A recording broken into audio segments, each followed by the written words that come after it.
Este 1 de mayo, el Día Internacional de las y los Trabajadores, nos toca vivir una situación extraordinaria. Si pensamos en las formas que tenemos para comunicarnos, para juntarnos, para hacer catarsis, para abrazarnos, sabemos que hay muchas cosas que están cambiando y rápidamente. Pero si además pensamos que la fuerza de un sindicato radica justamente en esto, en estar ahí cuando se necesita, es cuando advertimos que hay prácticas que debemos al menos revisar. Pero en momentos de pandemia, ¿cómo lo logramos? Los invitamos a que nos pensemos como trabajadores y trabajadoras en el contexto del mundo laboral actual y su reconfiguración, porque entendemos que solo los trabajadores y trabajadoras somos capaces de construir, de deconstruir y volver a construir esta realidad tan compleja. Somos Natalia Batarev, Paco Rey, Ayelén Álvarez, Pablo Castagnino, Raúl Rodríguez. Y este es el podcast de Con el Diario del Lunes, el programa de radio de la Junta Interna de Desarrollo Social de la Nación. Con el Diario del Lunes, cualquiera. Con el Diario del Lunes, todas somos fenómenas. Oh, oh, oh. Parece que desde el estallido del COVID-19 se produjo otro en la economía, impactando de lleno en la vida de cada uno de nosotros. Más allá de que la pandemia parece la causa de nuestra reconfiguración de nuestro día a día y en el de los trabajadores formales e informales, habría que preguntarse si efectivamente la pandemia es la causa de ello. ¿Valdría para otro debate o no? Pero veamos un poco qué está pasando en el mundo y repasemos algunos datos. En un reciente comunicado de la Organización Internacional del Trabajo, OIT, el alcance a nivel mundial de la pandemia, acompañadas de medidas de paralización total o parcial de algunos sectores de la economía, están afectando a casi 2.700 millones de trabajadores, es decir, alrededor del 81% de la fuerza de trabajo mundial.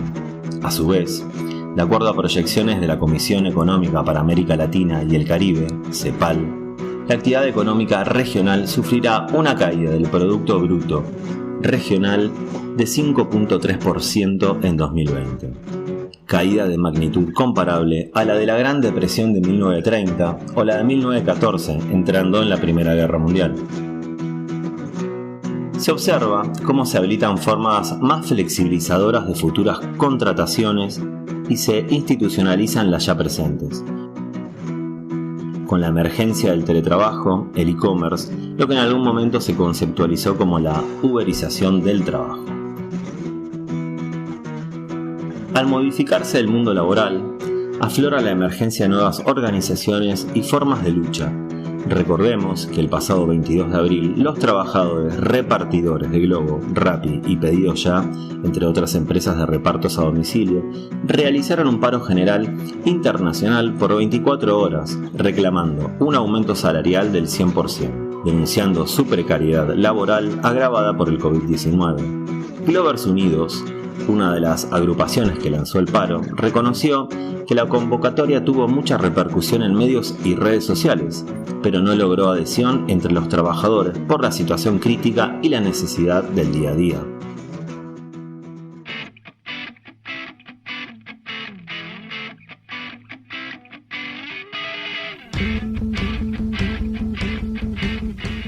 Esto pone de manifiesto dos cuestiones. Por un lado, el grado de flexibilización de algunos sectores que les impide hacer uso de su derecho a la protesta o al paro. Y por otro, nos invita a reflexionar acerca de las formas y herramientas de manifestación con las que contamos y cómo podemos, en la coyuntura actual y hacia adelante, repensarlas sin descontar la posibilidad de que puedan emerger nuevas. En nuestro país, también se evidencian conflictos por despidos, suspensiones, incumplimientos salariales, además de reclamos por la violación de las licencias previstas por la cuarentena a personas de más de 65 años o con enfermedades crónicas en empresas de todo el territorio nacional. Un informe difundido por el Centro de Economía Política Argentina, CEPA, reveló que entre el 15 de marzo y el 15 de abril se vieron afectados más de 300.000 puestos de trabajo vinculados a reducción de haberes, suspensiones, cesantías y atrasos de pago. Se pueden nombrar algunas de las compañías que ordenaron despidos pese al DNU del Poder Ejecutivo que los prohibía: Techint, Neltec, Pharmacity, Frigorífico Penta, Mostaza, Cinemark, entre otros. También se produjeron suspensiones en General Motors, Siderar, Netherlands, por nombrar algunas. Así también se avanzó al pago en cuotas por parte de Polka, Verónica, Editorial Atlántida, el Grupo América y Corporación Médica. El DNU 329, que prohibió los despidos y suspensiones hasta fin de mayo, dejó abierta la puerta con el artículo 3 a que pudieran realizarse suspensiones de manera legal.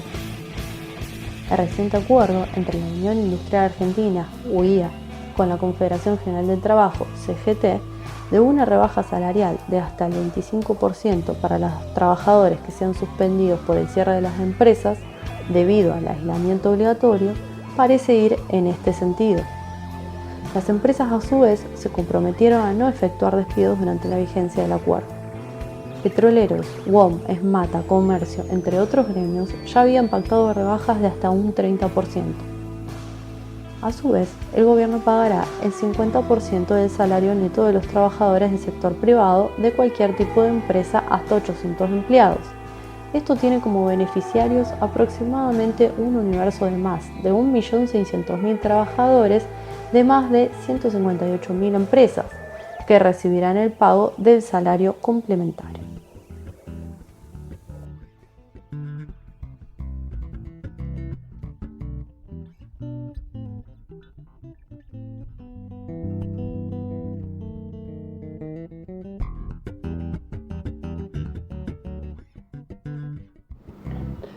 Acá vale la pena preguntarse: ¿quiénes realizamos esos aportes al Estado para que se cubran todas esas erogaciones públicas de sometimiento al sector privado y a una gran masa de trabajadores? No podemos dejar de mencionar aquellos sectores populares y de la economía informal que, según la OIT, son alrededor de 2 millones de personas que trabajan en esas condiciones en el mundo, la mayoría de ellas en países emergentes y en desarrollo.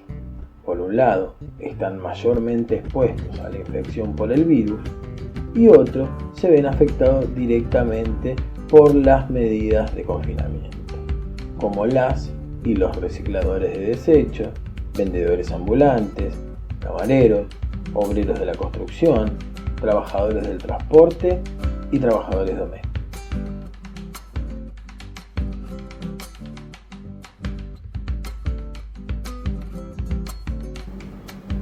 Referentes de movimientos sociales señalan que se ha triplicado la cantidad de personas que asisten a comedores por la cuarentena y que si se extiende habrá 2 o 3 millones de personas que van a necesitar asistencia alimentaria, la cual se duplicó en las últimas semanas.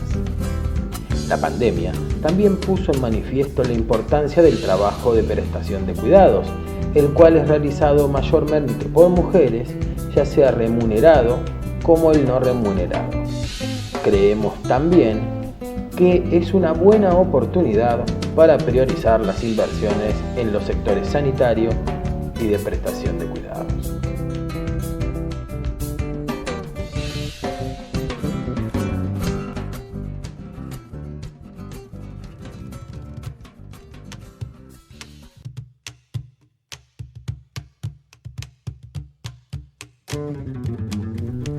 En todo este lío, ¿qué está pasando con el trabajador y la trabajadora estatal?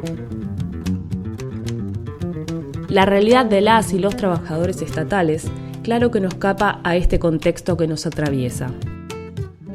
Nos encontramos de repente realizando trabajo remoto, teletrabajo o home office, como lo llaman otros, que requieren la utilización de nuestras propias herramientas en el caso que se las posea, para realizar las tareas diarias.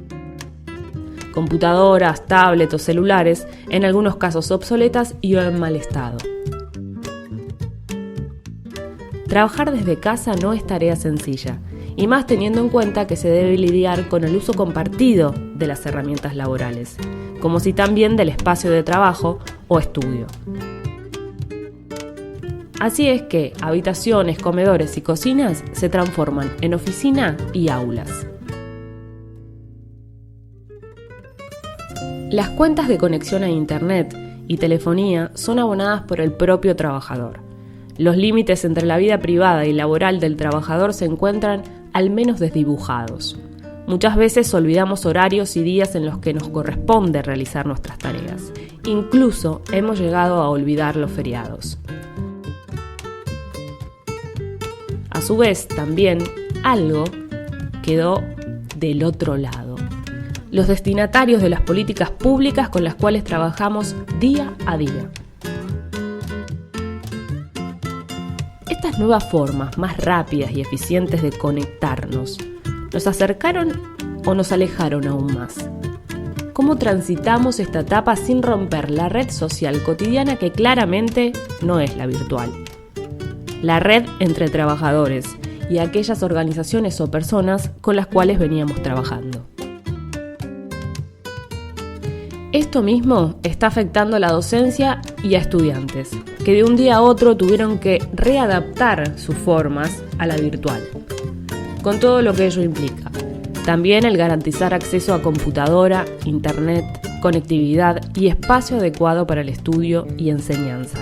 Por otro lado, no se puede dejar de hacer una mención especial a todas y todos los trabajadores de la salud e investigadores, y a aquellos sectores que se consideran esenciales en estos momentos como el de alimentos, higiene, recolectores de basura, transporte y tantos otros que no han dejado de poner y exponer sus cuerpos día a día.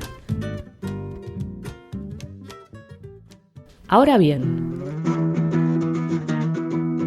en el marco de la pandemia y el aislamiento social y preventivo, nosotros como gremio, como grupo de comunicadores y militantes, también nos replanteamos nuevas formas de hacer. Y de allí nació la idea de hacer este podcast. El Día del Trabajador nos pareció una buena excusa para, primero, saludar a todos los trabajadores estatales del Ministerio de Desarrollo Social en este nuevo aniversario de lucha. Pero además, nos interesaría escuchar sus voces o leerlos. Por eso los invitamos a reflexionar, pensar y discutir. Tarea más que difícil en este contexto, pero no imposible. Nos pueden dejar mensajes de audio o escritos en función de esta reconfiguración del mundo laboral por la que estamos atravesando. Contarnos sus sentires y pensares. Para ello les dejamos algunas preguntas a modo de disparadores. ¿Qué está pasando en nuestros sectores? ¿Cómo nos organizamos a partir de estas nuevas metodologías de trabajo? ¿Cómo planificamos una vuelta al trabajo en forma segura? ¿Cómo defendemos nuestros derechos? ¿Qué otras formas y herramientas de organización tenemos en esta coyuntura que no nos permite encontrarnos en la calle? Y como señalamos al principio, ¿cómo hacemos para que la tecnología no solo nos entretenga, sino que nos resulte una herramienta para mantenernos juntos y que la misma no se nos vuelva en contra? Por último, desde ATE Desarrollo Social, tenemos el compromiso de llevar adelante un rol absolutamente activo en la vuelta al trabajo, verificando y garantizando el cuidado de la salud de todas las trabajadoras y trabajadores. Feliz día a todos y a todas.